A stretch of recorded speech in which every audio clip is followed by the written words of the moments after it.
नवमी का पर्व हमें कैसे मनाना चाहिए, क्या हमें इस दिन व्रत करना चाहिए अथवा नहीं। आंवले का वृक्ष क्या हम अपने घर में लगा सकते हैं। आंवला नवमी के दिन आंवला दान करना चाहिए, ऐसा तो सबको पता है, लेकिन क्या उस दिन हमें आंवले का सेवन करना चाहिए अथवा नहीं। आंवले के वृक्ष की कितनी परिक्रमा करनी चाहिए, कैसे हमें उस दिन आंवले के वृक्ष के नीचे पूजन अर्चन करके माता लक्ष्मी की कृपा प्राप्त करना चाहिए। बहुत सारी बातें आंवला नवमी पर्व से इस वीडियो में हम आपके साथ शेयर करने वाले हैं। और दोस्तों, आंवला नवमी का पर्व कार्तिक मास की शुक्ल पक्ष की नवमी तिथि पर मनाया जाता है। नमस्कार, वेलकम टू माय चैनल। मैं हूं मनीषा। दोस्तों, आंवला नवमी का पर्व बहुत ही शुभ माना जाता है। कहते हैं कि पूरे कार्तिक में आंवला खाने और आंवला दान करने का बहुत महत्व है, लेकिन यदि आपने अभी तक ना ही खाया और ना दान किया है तो ये नवमी तिथि का पर्व जो आ रहा है 10 नवंबर को, वर्ष 2024 में जो आंवला नवमी का पर्व है, ये 10 नवंबर दिन रविवार को मनाया जाएगा। इस दिन सुबह सवेरे से ही आपको कुछ नियम अपनाने हैं। जैसे पहला सवाल था कि क्या हमें व्रत करना चाहिए अथवा नहीं। तो देखिए, इस दिन जब तक हम पूजा उपासना नहीं कर लेते हैं तब तक हमें व्रत अवश्य करना चाहिए। सुबह सवेरे इस दिन पूरे दिन की दिनचर्या कैसी होनी चाहिए, वो आइए एक एक चीजें हम आपको समझाते हैं। पहला तो आपको सूर्योदय से पहले उठना है। जो लोग कार्तिक स्नान का नियम लिए हैं उनको तो पता है कि वो सूर्योदय से पहले स्नान ध्यान करके माता तुलसी की पूजा, अपने घर की पूजा करते हैं। लेकिन आंवला नवमी के दिन आप सुबह सवेरे ब्रह्म मुहूर्त में उठे, स्नान करें, अपने नित्य कार्य को निपटाते हुए स्नान करें। और स्नान करते समय आपको अपने स्नान वाले जल में आंवले का रस, आंवला आप पहले से लाके रखें और आंवले के रस को मिलाकर आप उसी रस से स्नान करें। यदि फ्रेश ताजा आंवले का रस नहीं मिल सकता तो आप आंवले का चूर्ण या फिर आंवला सीधा जल में डालकर रात में रखी रहे और सुबह उससे स्नान कर सकते हैं। इससे आपका ऑरा भी शुभ होगा और माता लक्ष्मी की भी कृपा प्राप्त होती है। जैसे कि हरतालिका तीज में आंवला का चूर्ण हम अपने बालों में लगाते हैं, इसी तरह से नवमी तिथि पर हम आंवले के रस से स्नान करते हैं। पहला नियम हो गया। अब दूसरा, इस दिन आंवले के वृक्ष के पूजन की बात कही गई है। तो आपके घर के आसपास में किसी पब्लिक प्लेस में, पार्क में, मंदिर में, जहां भी आंवले का वृक्ष है, आप वहां जाकर आंवले के वृक्ष के नीचे माता लक्ष्मी और भगवान विष्णु का पूजन किया जाता है। कहते हैं कि आंवला नवमी से लेकर पूर्णिमा तिथि तक भगवान विष्णु आंवले के पेड़ पर निवास करते हैं और इसीलिए उनके पूजन की इतनी महत्वता होती है। वैसे तो पूरे कार्तिक में भगवान विष्णु के पूजन अर्चन की बात कही गई है, लेकिन आंवला नवमी से और पूर्णिमा तक का ये जो दिन होता है अपने आप में बहुत ही शुभ होता है। तो देखिए, कई बहनों ने पूछा था कि क्या हम अपने घर में आंवले का वृक्ष लगा सकते हैं अथवा नहीं। जैसे कि केले का वृक्ष नहीं लगाना चाहिए, अनार का भी वृक्ष हमें अपने घर में नहीं लगाना चाहिए। उसी प्रकार से आंवले के वृक्ष के बारे में भी बहुत सारे सवाल थे। तो बिल्कुल आप अपने घर में आंवले का वृक्ष लगा सकते हैं। वैसे तो काफी बड़ा होता है। आंवले का फल औषधि का कार्य करता है, हमारे बहुत सारे रोगों को कम करने में सहायक भी होता है, वरदान माना जाता है आयुर्वेद में। इसीलिए आंवले के दान करने की बात कही गई है। आपने ध्यान दिया होगा, जितनी भी औषधीय गुण वाली चीजें हैं वो ज्यादा से ज्यादा दान करने के लिए कहा जाता है, कि जिससे अन्य लोगों को भी उसका पुण्य फल प्राप्त हो सके, यानी उसका लाभ हो सके। तो इसलिए आप अपने घर में आंवले का वृक्ष लगाएं। गमले में लगा सकते हैं, छोटा ही रहेगा, और फिर आप उसका पूजन अर्चन अपने घर में भी कर सकते हैं। लेकिन इस दिन आंवला नवमी वाले दिन आंवले के वृक्ष के नीचे उसकी छांव में बैठकर भोजन करने की बात कही गई है। तो पहले के समय में लोग बाग बगीचे में जाते थे, पूरे परिवार के साथ मिलकर पहले आंवले वृक्ष का पूजन करते थे, उसके बाद वहीं पर भोजन बनाकर और पूरे परिवार के साथ मिलकर भोजन करते थे। और आंवले के वृक्ष के नीचे ब्राह्मण को, यानी कि पति पत्नी जोड़े से यदि हम सात्विक भोजन ग्रहण कराते हैं और दक्षिणा देकर उनका आशीर्वाद लेते हैं, तो इससे जो पुण्य फल प्राप्त होगा, इससे आपके ऊपर तो उसको शुभ परिणाम मिलना ही मिलना है। आपकी आने वाली 7 पुश्तें भी इसका सुख भोगती हैं। माता लक्ष्मी की कृपा आपको प्राप्त होती है। और इस दिन आंवले का दान अवश्य करना चाहिए। तो देखिए, कितना आंवला दान करें। ये भी मन में सवाल आता है। तो आप अपनी सामर्थ्य और श्रद्धा के अनुसार दान पुण्य किया करें। नियम तो बहुत सारे हैं, लेकिन उस नियम के अनुसार यदि हम ना भी करें तो कुछ ना कुछ करके भी हम उस दिन का लाभ ले सकते हैं। तो 108 आंवला दान करने की बात कही गई है। और जितने आंवला, कहते हैं कि पहले आंवले के वृक्ष की पूजन करते हैं, तो आंवले के वृक्ष में आंवले को हम चढ़ाते भी हैं।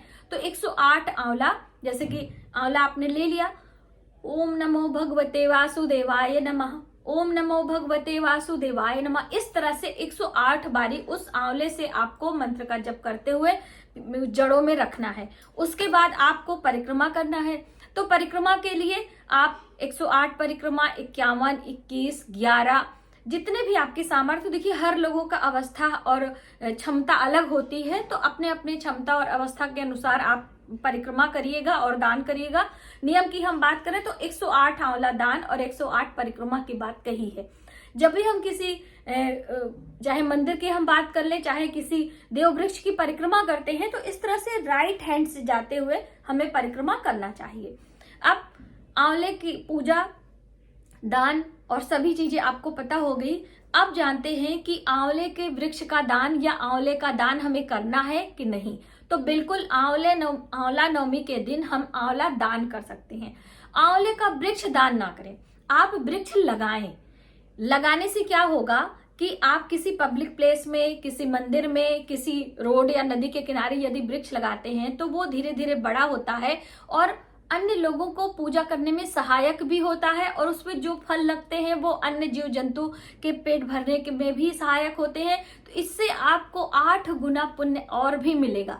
ठीक है, तो इस तरह से आप अपने जीवन काल में, जैसे कि मैंने अलग अलग वीडियो में आप सभी को बताया है कि अपने इस मनुष्य जीवन काल में, पहले हमारे जो पुरखे थे, हमारे जो दादा परदादा थे, वो लोग बाग बगीचे लगाते थे, लेकिन अभी लोग अपने घर में गमलों तक सीमित हो गए हैं। तो आप गमलों तक सीमित ना होकर पब्लिक प्लेस में पीपल का वृक्ष, बरगद का वृक्ष, आंवले का वृक्ष और इस तरह से कोई फलदार वृक्ष अवश्य लगाएं। 5 वृक्ष आपको अपने मनुष्य जीवन में अवश्य लगाना चाहिए।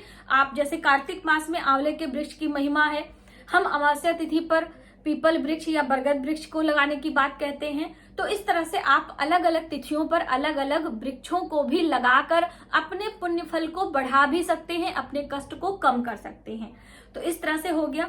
अब दोस्तों, कुछ विशेष तिथियां होती हैं जिस पर हम आंवले का सेवन नहीं करते हैं, आंवले का त्याग किया जाता है। तो कुछ तिथियां और कुछ वार भी होते हैं। तो प्रमुख वार की हम पहले बात कर लें। रविवार का दिन, रविवार के दिन हमें आंवले का सेवन नहीं करना चाहिए। और किसी जैसे कि हम बात करें पद्म पुराण की, हम बात करें देवी भागवत पुराण की, तो उसमें शुक्रवार के दिन भी आंवले का सेवन नहीं किया जाता है। रविवार का दिन और शुक्रवार का दिन। हम तिथियों की बात करें तो सप्तमी तिथि, षष्ठी तिथि और अमावस्या तिथि पर भी आंवले का, या संक्रांति जिस दिन सूर्य का राशि परिवर्तन होता है, उस दिन भी हमें आंवले का सेवन नहीं करना चाहिए।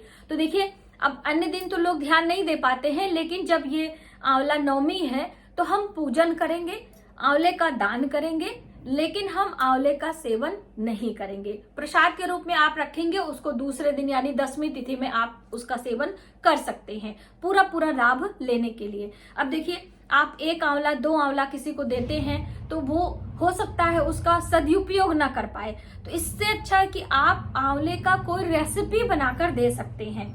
आप आंवले को चीनी में पका के, जिसे मुरब्बा कहते हैं, आप उसको दान कर सकते हैं। आंवले का अचार बनाकर, सात्विक अचार बनाकर आप उसका दान कर सकते हैं। चटनी बनाकर दान कर सकते हैं। कहने का अर्थ है कि अलग अलग तरीके से हम आंवले का इस्तेमाल करते हैं, तो आंवले का दान आप किसी रूप में अवश्य करें।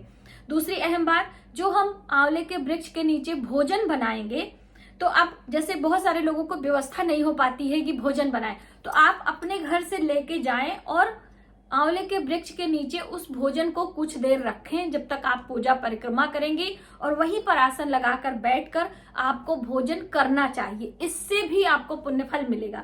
लेकिन जो वो भोजन होगा वो सात्विक होना चाहिए। लहसुन प्याज का इस्तेमाल आप ना करें, और हो सके तो आंवले के वृक्ष के नीचे कोई गंदगी भी ना करें कि खाने पीने के बाद आपको जूठा या फिर और भी अन्य पत्ते वगैरह फेंक कर आप चलें। आंवले के वृक्ष के नीचे साफ सफाई भी उस दिन आप करें। आंवले के फल का दान आदि करते हुए हो सके तो आप पति पत्नी जोड़े से ब्राह्मण को बुलाएं। नहीं हो सकता है तो आप एक थाली में भोजन सूखा या पका हुआ लगाकर उसमें कुछ श्रृंगार की सामग्री अवश्य रखें, क्योंकि देखिए जब हम माता लक्ष्मी की पूजा करते हैं तो माँ लक्ष्मी का संबंध सीधे श्रृंगार से होता है और श्रृंगार का अर्थ शुक्र ग्रह से जोड़कर देखा जाता है। तो कहीं ना कहीं इन सब चीजों से हमारे सौभाग्य में वृद्धि आती है। तो आप आंवला नवमी के दिन आंवले के वृक्ष की पूजन और दान पुण्य परिक्रमा आदि करें और अपने जीवन में सौभाग्य की वृद्धि करें। आज की वीडियो में बस इतना ही। यदि हमारी जानकारी आपको थोड़ी सी भी हेल्पफुल लगे तो प्लीज वीडियो को ज्यादा से ज्यादा लोगों में शेयर करें। आने वाले वीडियो के लिए सब्सक्राइब करें। हरि प्रबोधिनी एकादशी का व्रत उपास हमें कैसे करना है वो जानकारी हम आपके लिए लेकर आने वाले हैं।